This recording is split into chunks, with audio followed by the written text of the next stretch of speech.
Hi friends, welcome to ವರ್ಷ logs.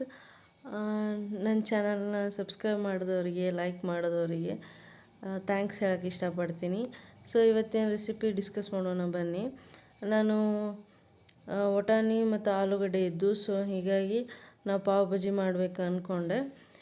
ಅದಕ್ಕೆ ನೈಟೇ ಕಾಳು ನೆನಿಟ್ಟಿದ್ದೆ, ವಟಾಣಿ ಕಾಳು. ಈಗ ವಟಾಣಿ ಕಾಳು ಮತ್ತು ಆಲೂಗಡ್ಡೆನ ಏನು ಮಾಡಿದ್ದೀನಿ, ಒಂದು 4-5 ವಿಷಲ್ ಹಾಕಿ ಕುಕ್ಕರಲ್ಲಿ ಬೇಯಿಸಿಟ್ಕೊಂಡಿದ್ದೀನಿ. ಈ ಟೈಪ್ ಆಗಬೇಕು. ನೆಕ್ಸ್ಟ್ ಇವಾಗ ಒಂದು ಅರ್ಧ ಇಂಚ್, 1 ಇಂಚಷ್ಟು ಅಲ್ಲ, 1-2 ಬೆಳ್ಳುಳ್ಳಿ ಚೆನ್ನಾಗಿ ಕುಟ್ಕೋಬೇಕು. ಆಮೇಲೆ ಆಲೂಗಡ್ಡೆ ಆರಿದ ನಂತರ ಸ್ಮ್ಯಾಶ್ ಮಾಡ್ಕೋಬೇಕು. ಅದನ್ನ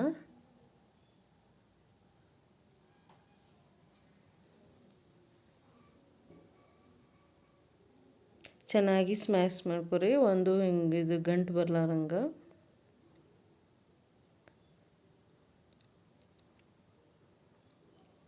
ಹಾಗೆ ವಟಾಣಿನೂ ಸ್ಮ್ಯಾಶ್ ಮಾಡ್ಕೋಬೇಕು. ನೀರು ಸ್ವಲ್ಪ ಹೆಚ್ಚಾಗ್ಯವು, ಒಂದು ಬೌಲಲ್ಲಿ ತಗೊಂಡೆ. ಇವಾಗ ಡೈರೆಕ್ಟ್ ಕಾಳು ಮತ್ತು ಆಲೂಗಡ್ಡೆ ಎರಡೂ ಸ್ಮ್ಯಾಶ್ ಮಾಡ್ಕೋಬೇಕು. ಈಗ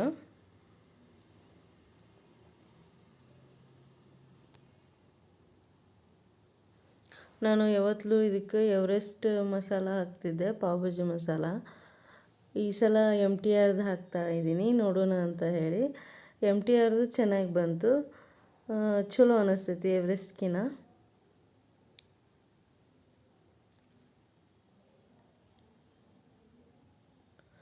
ಮೀಡಿಯಮ್ ತಿಕ್ಕಿರಬೇಕು, ಪೂರಾ ತಿಕ್ಕು ಇರಬಾರ್ದು, ಪೂರಾ ಅಳಸೂ ಇರಬಾರ್ದು. ಹೀಗಾಗಿ ಮೀಡಿಯಮ್ಮಲ್ಲಿ ಸ್ಮ್ಯಾಶ್ ಮಾಡಿಟ್ಕೋಬೇಕು. ಇವಾಗ ಒಂದು ಬಾಣಲೆ ಇಟ್ಟಿದ್ದೀನಿ, ಅದಕ್ಕೆ ತುಪ್ಪ, ಸ್ವಲ್ಪ ಎಣ್ಣೆ ಹಾಕಬೇಕು. ತುಪ್ಪ ಬೇಡ ಅಂದವರು ಎಣ್ಣೆಯಲ್ಲಿ ಮಾಡ್ಕೋಬೋದು. ನಾನು ಸ್ವಲ್ಪ ಇದನ್ನ ಎರಡೂ, ತುಪ್ಪ ಅಂದರೆ ತುಪ್ಪ ಮತ್ತು ಎಣ್ಣೆ ಎರಡೂ ಮಿಕ್ಸ್ ಮಾಡಿ ಮಾಡ್ತಾಯಿದ್ದೀನಿ, ಒಗ್ಗರಣೆ ಕೊಡ್ತಾಯಿದ್ದೀನಿ.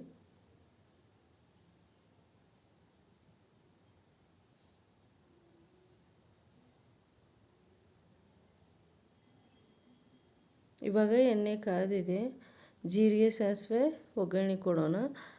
ನಮ್ಗೆ ಅಲ್ಲದ ಸ್ಮೆಲ್ ಬೇಕು ಅಂತಂದ್ರೆ ಸ್ಟಾರ್ಟಿಂಗಲ್ಲಿ ನೀವೇನು ಹಾಕಬೇಕು, ಅಲ್ಲ ಬೆಳ್ಳುಳ್ಳಿ ಪೇಸ್ಟ್ ಇರ್ತೈತಲ್ವ, ಜಿಂಜರ್ ಗಾರ್ಲಿಕ್ ಪೇಸ್ಟ್ನ ಅದನ್ನ ಹಾಕಬೇಕು.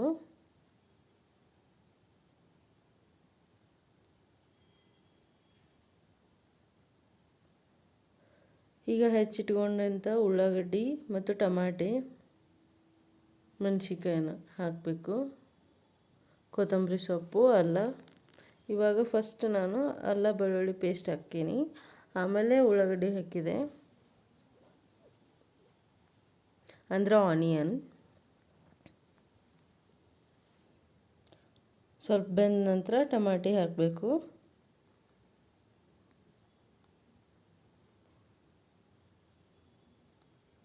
ಹಾಕಿ ಸ್ವಲ್ಪ ಉಪ್ಪು ಹಾಕಿ, ಯಾಕಂದರೆ ಅದು ಟಮಾಟಿ ಏನೈತಿ ನೀರು ಬಿಡಬೇಕು.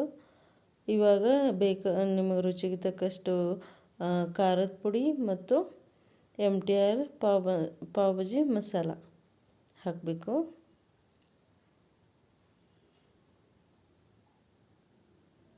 ಇದು ಯಾವುದೇ ರೀತಿ ಅಡ್ವರ್ಟೈಸ್ಮೆಂಟ್ ಅಲ್ಲ, ನಾನು ಓನಾಗಿ ಯೂಸ್ ಮಾಡ್ತೀನಿ, ಸೊ ಅದನ್ನ ತೋರಿಸ್ತಾ ಇದ್ದೀನಿ, ನಾನು ಏನು ಹಾಕಕತ್ತೀನಿ ಅದನ್ನ. ಇವಾಗ ನೀರು ಹಾಕಿ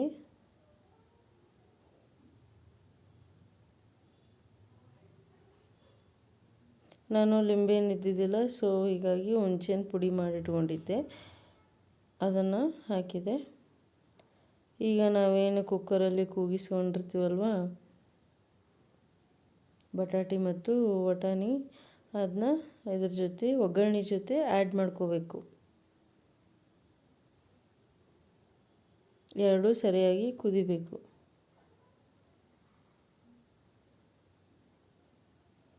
ನೀವು ಆಮೇಲೆ ಟೇಸ್ಟ್ ನೋಡಿ, ನಿಮಗೆ ಸಕ್ಕರೆ ಒಂದೆರಡು ಕಾಳು ಹಾಕ್ಬೇಕು ಸಕ್ಕರೆ, ಯಾಕಂದ್ರೆ ಹುಳಿ ಹಾಕಿರ್ತೀರಲ್ವ, ಹುಳಿ ಹಾಕಿದ್ರೆ ಸಕ್ಕರೆ ಹಾಕಬೇಕು ಒಂದೆರಡು ಕಾಳು.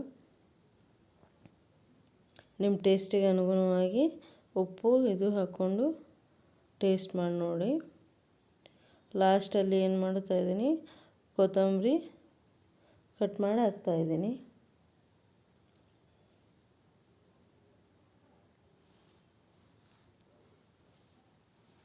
ಇವಾಗ ರೆಡಿಯಾಗಿದೆ, ಇದು ಕುದಿಯೋಕೆ ಬಿಡೋಣ. ಈಗ ಒಂದು ತವ ಇಟ್ಕೊಂಡೆ, ತವ ಮ್ಯಾಗ ತುಪ್ಪ ಹಚ್ಚಿ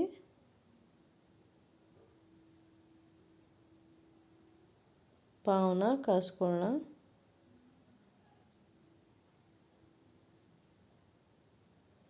ಸಾಲ್ಟ್ ಪಾವ್ ತೊಗೊತಾ ಇದ್ದೀನಿ, ಯಾಕಂದರೆ ಶುಗರ್ ಅದು ಭಾಳ ಇದು ಅನಿಸ್ತೈತಿ. ಸೊ ಡೈಟ್ ಮಾಡೋರಿಗೆ ಸಾಲ್ಟ್ ಬನ್ನು ಚಲೋ, ಶುಗರ್ದವರಿಗೂ ಚಲೋ. ಸಾಲ್ಟ್ ಬನ್ ಯೂಸ್ ಮಾಡಿದರೆ ಏನಿದಿಲ್ಲ. ನೀವು ಸ್ವೀಟ್ ಬನ್ ತಿನ್ನೋರು ತಿನ್ಬೋದು, ಅದಕ್ಕೇನು ಅಭ್ಯಂತರ ಇಲ್ಲ. ನಮ್ಮ ಮನೆಯಲ್ಲಿ ಎಲ್ಲರೂ ಇದನ್ನ ತಿಂತಾರೆ, ಸೊ ಹಿಂಗಾಗಿ ನಾನು ಸಾಲ್ಟ್ ಬನ್ನ ಯೂಸ್ ಮಾಡ್ತೀನಿ. ಎರಡೂ ಕಡೆ ಚೆಂದಾಗ ತುಪ್ಪ ಹಚ್ಚಿ ಬೇಯಿಸ್ಕೋಬೇಕು.